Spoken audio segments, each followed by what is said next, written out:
Munoz. I want to give you a quick tip on flying a single engine ILS approach and particularly configuring so as to not disrupt your rudder inputs, or at the very least minimally disrupt your rudder input. I just want to make very clear to you folks two things that certainly amongst others affect the amount of rudder input that you're going to need. First is going to be the thrust input, and second is going to be airspeed. Both of these variables on a V1 cut, on a single engine go around, and on a single engine ILS, really you can summarize this into any single engine operation. These two variables are going to affect how much rudder is needed. Let's take a brief look at the profile view of you shooting a single engine ILS approach. Somewhere in the neighborhood of about 3 nautical miles prior to the actual capturing of the glide slope, you're going to get glide slope alive.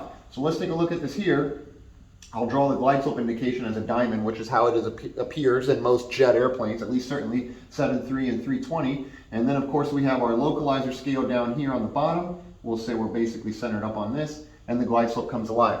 Now, generally speaking, for the 737 drivers out there, glide slope alive equates to gear down, flaps 15. And in the world of 320 drivers, in general, we have different profiles. We can fly the optimized energy approach, which is basically at 2,000 feet. We swing the gear down. Sometimes we can be fully configured by the final approach fix. So it really depends on your carrier and the methodology behind it. But also, you may end up swinging the gear at glide slope alive.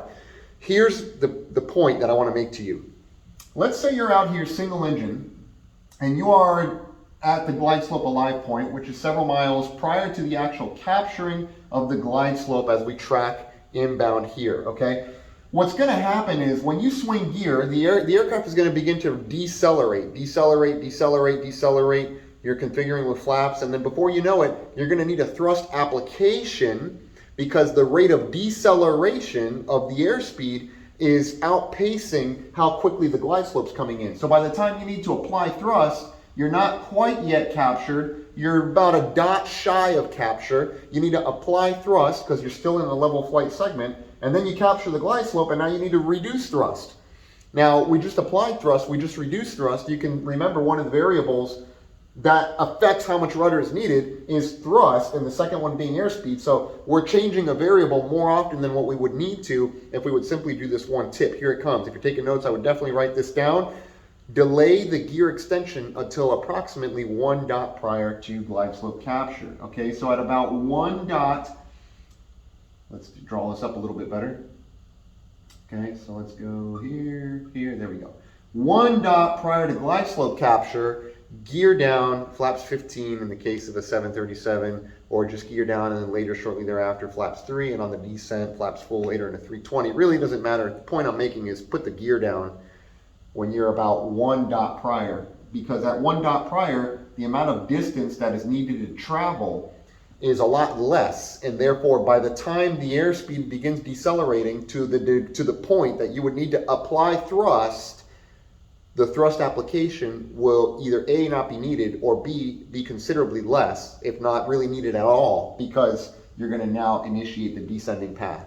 In fact, really what you're probably going to have to do here is a subtle reduction, if anything, because now we're going to trade altitude for airspeed as we descend on an approximate 3 degree, usually is the glide slope, right, on any standard approach down to the runway. So the takeaway on a single engine ILS, delay gear extension until 1 dot so that we don't have to apply first a thrust application and later a reduction because of this level flight segment, and it's going to be a lot more comfortable for you on your rudder. Hopefully this makes sense. If it doesn't, drop it in comments below so that we can make another video and hopefully explain it a little bit better from a different angle perhaps. By the way, if it does make sense, leave your comments. If you have any feedback, comment, critique, whatever it happens to be, drop it in comments. We read them all. We definitely appreciate you and all the engagement. And if you haven't already done so, like, share, and subscribe to the channel. We'll see you in another video here at One Step Prep. All right, want to enjoy your friends and training program success? We'll see you in another video.